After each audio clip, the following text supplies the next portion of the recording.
The man who sent my brother to jail was his closest friend, and he made one mistake that destroyed his own life. I still remember the day everything fell apart, the day my brother was treated like a criminal in a country where he trusted the system. My name is Emily Carter, and I used to believe that loyalty meant something in New York. My brother Daniel Carter was the kind of man every company dreams of: quiet, hardworking, and painfully honest. He worked as a financial analyst at a mid-sized investment firm in Manhattan.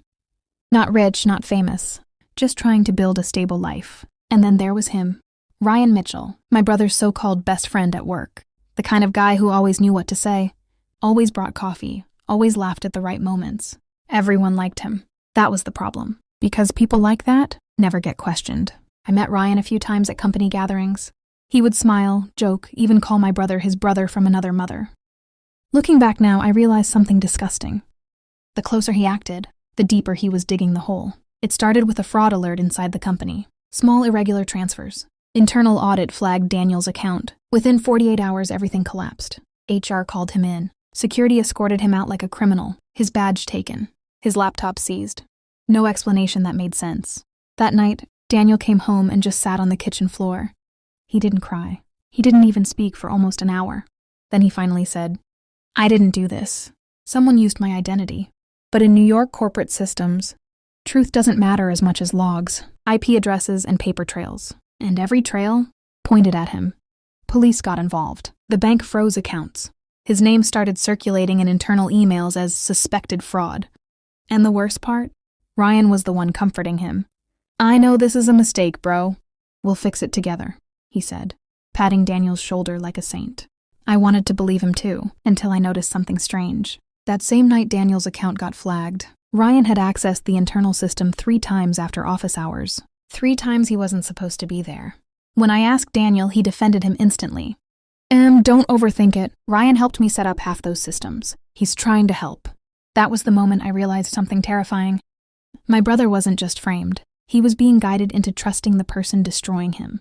And I decided one thing that night: if the system won't expose Ryan Mitchell, I will. After that night, I stopped being just a sister. I became something I never planned to be: an investigator without a badge, working against a system designed to protect people like Ryan Mitchell.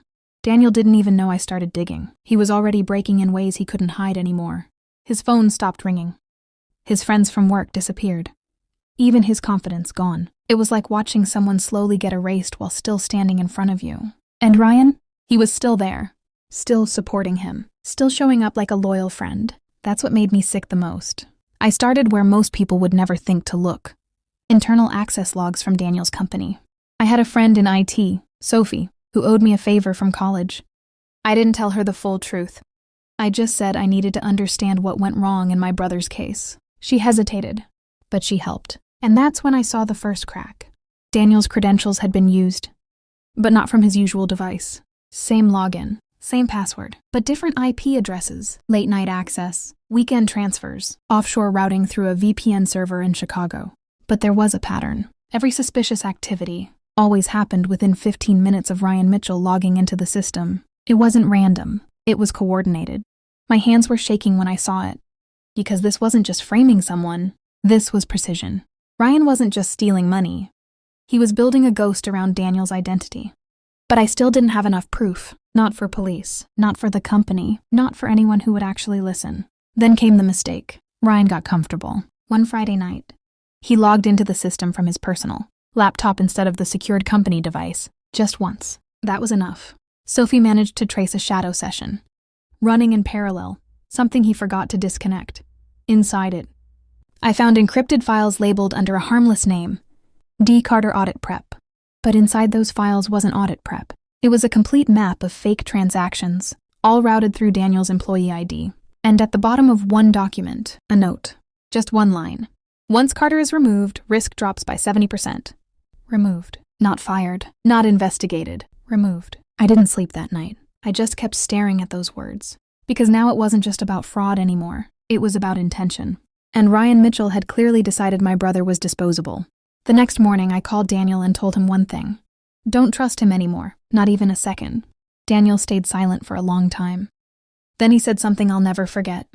If Ryan did this, then I don't even know who I've been working with. That was the breaking point. Because once trust dies, truth has space to enter. And I was finally ready to bring Ryan Mitchell into that light. After that call with Daniel, everything moved faster, but also more dangerously. Because now Ryan Mitchell knew something was wrong.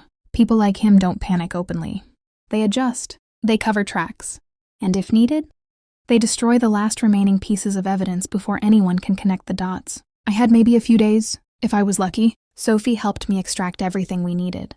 Full access logs, transaction trails, and the internal audit manipulation history. But the real weapon wasn't the data.